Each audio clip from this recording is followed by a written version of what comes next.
Olá, eu sou a Bel Pesce, eu sou empreendedora e escritora e hoje eu estou aqui para compartilhar um texto que não é meu, mas que me tocou muito, muito. Colocou em palavras muitas das coisas que eu acredito piamente e eu quero que esse texto chegue a mais gente. Então, para aqueles que preferem vídeos ou áudios, eu tomei um tempo para ler o que está escrito nesse artigo, porque eu quero que chegue a mais gente, tá bem? Eu acho que as ideias são muito importantes. É um texto de um gringo, Mark Manson, que fez uma carta aberta ao Brasil. E eu acho que as ideias que estão aqui são muito importantes. Então, para o que você estiver fazendo, escuta as ideias. Escuta com carinho. Sério, escuta com muito carinho. Vamos lá. Querido Brasil, o carnaval acabou. O ano novo finalmente vai começar. E eu estou te deixando para voltar para o meu país. Assim como vários outros gringos, eu também vim para cá pela primeira vez em busca de festas, lindas praias e garotas. O que eu não poderia imaginar é que eu passaria a maior parte dos últimos 4 anos dentro das suas fronteiras. Aprenderia muito sobre a sua cultura, sua língua, seus costumes, e que no final deste ano eu me casaria com uma de suas garotas. Não é segredo para ninguém que você está passando por alguns problemas. Existe uma crise política, econômica, problemas constantes em relação à segurança, uma enorme desigualdade social e agora, com uma possível epidemia do Zika vírus, uma crise ainda maior na saúde. Durante esse tempo em que estive aqui, eu conheci muitos brasileiros que me perguntavam por quê? Por que o Brasil é tão ferrado? Por que os países na Europa e América do Norte são prósperos e seguros, enquanto o Brasil continua nesses altos e baixos entre crises, década sim, década não? No passado, eu tinha muitas teorias sobre o sistema de governo, sobre o colonialismo, políticas econômicas, etc. Mas recentemente eu cheguei a uma conclusão. Muita gente provavelmente vai achar essa minha conclusão meio ofensiva, mas depois de trocar várias ideias com alguns dos meus amigos, eles me encorajaram a dividir o que eu acho com todos os outros brasileiros. Então aí vai. É você. Você é o problema. Sim, você mesmo que está lendo esse texto. Você é parte do problema. Eu tenho certeza de que talvez não seja proposital, mas você não só é parte, como está perpetuando o problema todos os dias. Não é só culpa da Dilma ou do PT. Não é só culpa dos bancos, da iniciativa privada, do escândalo da Petrobras, do aumento do dólar ou da desvalorização do real. O problema é a cultura. São as crenças e a mentalidade que fazem parte da fundação do país e são responsáveis pela forma com que os brasileiros escolhem viver as suas vidas e construir uma sociedade. O problema é tudo aquilo que você e todo mundo à sua volta decidiu aceitar como parte de ser brasileiro, mesmo que isso não esteja certo. Quer um exemplo? Imagine que você está de carona no carro de um amigo tarde da noite. Vocês passam por uma rua escura e totalmente vazia. O papo está bom e ele não está prestando muita atenção quando, de repente, ele arranca o retrovisor de um carro super caro. Antes que alguém veja, ele acelera e vai embora. No dia seguinte, você ouve um colega de trabalho que você mal conhece dizendo que deixou o carro estacionado na rua na noite anterior e ele amanheceu sem o retrovisor. Pela descrição, você descobre que é o mesmo carro que seu brother bateu sem querer. O que você faz? A. Fica quieto e finge que não sabe de nada para proteger seu amigo? Ou B. Diz para o cara que sente muito e força o seu amigo a assumir a responsabilidade pelo erro? Eu acredito que a maioria dos brasileiros escolheria a alternativa A. Eu também acredito que a maioria dos gringos escolheria a alternativa B. Nos países mais desenvolvidos, o senso de justiça e responsabilidade é mais importante do que qualquer indivíduo. Há uma consciência social onde o todo é mais importante do que o bem-estar de um só. E por ser um dos principais pilares de uma sociedade que funciona, ignorar isso é uma forma de egoísmo. Eu percebo que vocês brasileiros são solidários, se sacrificam e fazem de tudo por suas famílias e amigos mais próximos, e por isso não se consideram egoístas. Mas, infelizmente, eu também acredito que grande parte dos brasileiros seja extremamente egoísta. já que priorizar a família e os amigos mais próximos em detrimento de outros membros da sociedade é uma forma de egoísmo. Sabe todos aqueles políticos, empresários, policiais, sindicalistas corruptos? Você já parou para pensar por que eles são corruptos? Eu garanto que quase todos eles justificam suas mentiras e falcatruas dizendo: eu faço isso pela minha família. Eles querem dar uma vida melhor para seus parentes, querem que seus filhos estudem em escolas melhores e querem viver com mais segurança. É curioso ver que quando um brasileiro prejudica outro cidadão para beneficiar suas famílias, ele se acha altruísta. Ele não percebe que altruísmo é abrir mão dos próprios interesses para beneficiar um estranho se for para o bem da sociedade como um todo. Além disso, seu povo também é muito vaidoso, Brasil. Eu fiquei surpreso quando descobri que dizer que alguém é vaidoso por aqui não é considerado um insulto, como é nos Estados Unidos. Esta é uma outra característica particular da sua cultura. Algumas semanas atrás, eu e minha noiva viajamos para um famoso vilarejo no Nordeste. Chegando lá, as praias não eram bonitas como imaginávamos e ainda estavam sujas. Um dos pontos turísticos mais famosos era uma pedra que de perto não tinha nada demais. Foi decepcionante. Quando contamos para as pessoas sobre a nossa percepção, algumas delas imediatamente disseram: ah, mas pelo menos você pôde ver e tirar algumas fotos nos pontos turísticos, né? Parece uma frase inocente, mas ela ilustra bem essa questão da vaidade. As pessoas por aqui estão muito mais preocupadas com as aparências do que com quem elas realmente são. É claro que aqui não é o único lugar no mundo onde isso acontece, mas é muito mais comum do que em qualquer outro país que eu já estive.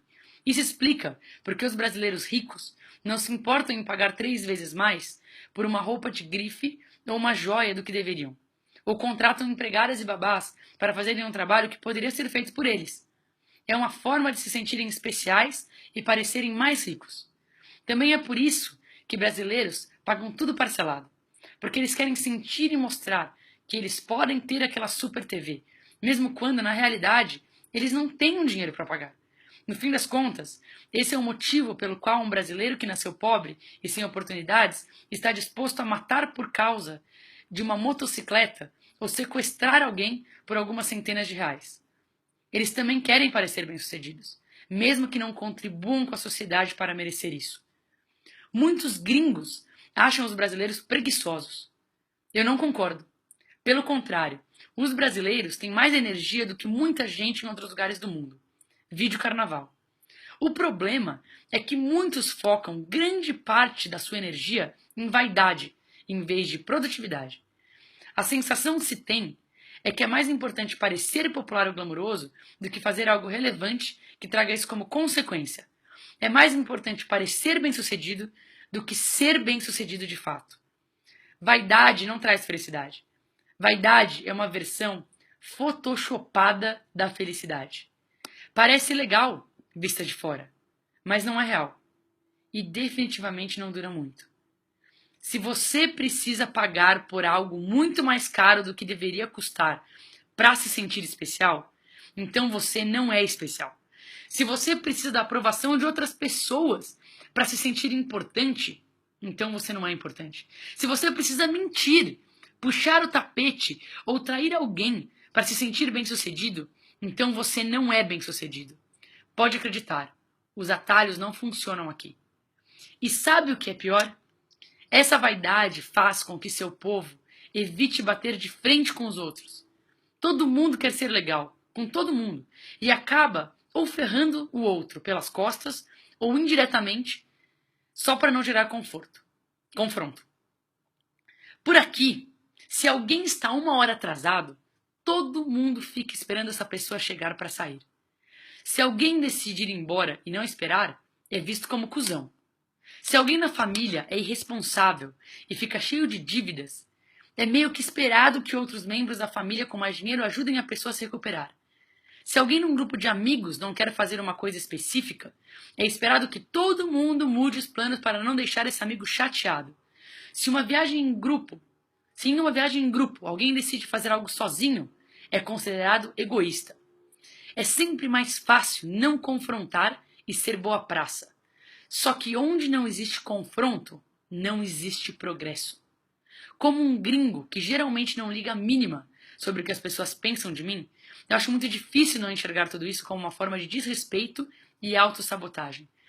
Em diversas circunstâncias, eu acabo assistindo os brasileiros recompensarem as vítimas e punirem aqueles que são independentes e bem resolvidos. Por um lado, quando você recompensa uma pessoa que falhou ou que está fazendo algo errado, você está dando a ela um incentivo para nunca precisar melhorar. Na verdade, você faz com que ela fique sempre contando com a boa vontade de alguém em vez de ensiná-la a ser responsável. Por outro lado, quando você pune alguém por ser bem resolvido, você desencoraja pessoas talentosas que poderiam criar o progresso e a inovação que esse país tanto precisa. Você impede que o país saia dessa merda que está e cria ainda mais espaço para líderes medíocres e manipuladores se prolongarem no poder. E assim, você cria uma sociedade que acredita que o único jeito de se dar bem é traindo, mentindo, sendo corrupto ou, nos piores casos, tirando a vida do outro. Às vezes, a melhor coisa que você pode fazer por um amigo que está sempre atrasado é ir embora sem ele. Isso vai fazer com que ele aprenda a gerenciar o próprio tempo e respeitar o tempo dos outros. Outras vezes, a melhor coisa que você pode fazer com alguém que gastou mais do que devia e se enfiou em dívidas é deixar que ele fique desesperado por um tempo. Esse é o único jeito que fará com que ele aprenda a ser mais responsável com o dinheiro no futuro. Eu não quero parecer o gringo que sabe de tudo, até porque eu não sei.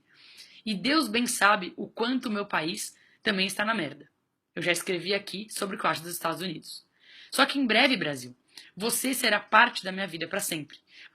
Você será parte da minha família. Você será meu amigo. Você será metade do meu filho quando eu tiver um. E é por isso que eu sinto que preciso dividir isso com você de forma aberta, honesta, com um amor que só um amigo pode falar francamente com outro, mesmo quando sabemos que o que temos a dizer vai doer. E também porque eu tenho uma má notícia: não vai melhorar tão cedo. Talvez você já saiba disso, mas se não sabe, eu vou ser aquele que vai te dizer: as coisas não vão melhorar nessa década. O seu governo não vai conseguir pagar todas as dívidas que ele fez, a não ser que mude toda a sua Constituição. Os grandes negócios do país pegaram dinheiro demais emprestado quando o dólar estava baixo, lá em 2008 e 2010. E agora não vão conseguir pagar, já que as dívidas dobraram de tamanho. Muitos vão falir por causa disso nos próximos anos. Isso vai piorar a crise. O preço das commodities estão extremamente baixos e não apresentam nenhum sinal de aumento no futuro próximo. Isso significa menos dinheiro entrando no país. Sua população não é do tipo que poupa, e sim que se endivida. As taxas de desemprego estão aumentando, assim como os impostos, que estrangulam a produtividade da classe trabalhadora. Você está ferrado. Você pode tirar Dilma de lá, ou todo o PT. Pode e deveria refazer a Constituição, mas não vai adiantar. Os erros já foram cometidos anos atrás, e agora você vai ter que viver com isso por um tempo. Se prepare para no mínimo 5, 10 anos de oportunidades perdidas. Se você é um jovem brasileiro, muito do que você cresceu esperando que fosse conquistar não vai mais estar disponível. Se você é um adulto, nos seus 30 ou 40, os melhores anos da economia já fazem parte do seu passado. Se você tem mais de 50, bem, você já viu esse filme antes, não viu? É a mesma velha história, só muda a década. A democracia não resolveu o problema. Uma moeda forte não resolveu o problema. Tirar milhares de pessoas da pobreza não resolveu o problema. O problema persiste. E persiste porque ele está na mentalidade das pessoas. O jeitinho brasileiro precisa morrer. Essa vaidade, essa mania de dizer que o Brasil sempre foi assim e não tem mais jeito, também precisa morrer. E a única forma de acabar com tudo isso é se cada brasileiro decidir matar isso dentro de si mesmo. Ao contrário de outras revoluções externas que fazem parte da sua história, essa revolução precisa ser interna. Ela precisa ser resultado de uma vontade que invade o seu coração e a sua alma. Você precisa escolher ver as coisas de um jeito novo. Você precisa definir novos padrões e expectativas para você e para os outros. Você precisa exigir que seu tempo seja respeitado. Você deve esperar das pessoas que te cercam que elas sejam responsabilizadas pelas suas ações. Você precisa priorizar uma sociedade forte e segura, acima de todo e qualquer interesse pessoal ou da sua família e amigos. Você precisa deixar que cada um lide com seus próprios problemas. Assim como você não deve esperar que ninguém seja obrigado a lidar com os seus. Essas são escolhas que precisam ser feitas diariamente, até que essa revolução interna aconteça. Eu temo que seu destino seja repetir os mesmos erros por muitas outras gerações que estão por vir. Você tem uma alegria que é rara e especial, Brasil. Foi isso que me atraiu em você muitos anos atrás e que me faz sempre voltar. Eu só espero que um dia essa alegria tenha a sociedade que merece. Seu amigo, Mark. Uau. Uau. Eu quase fiz comentando em cada parágrafo. Mas tá muito bom. Tá muito bom como tá. Esse texto é do Mark Manson, tá? Tá no site dele, markmanson.net. Quem traduziu foi uma menina chamada Fernanda Neutti, tá bom? Esse texto representa muito do que eu penso em relação à importância da mudança do mindset. Muito, muito, muito. E se eu puder ter um pedacinho que seja em fazer com que as pessoas que por preguiça ou por qualquer outra razão não tenham lido o texto, escutem o texto, eu espero que isso ajude de alguma maneira. Tudo começa por nós. Tudo começa por nós. E o poder do nós é muito grande. É isso aí.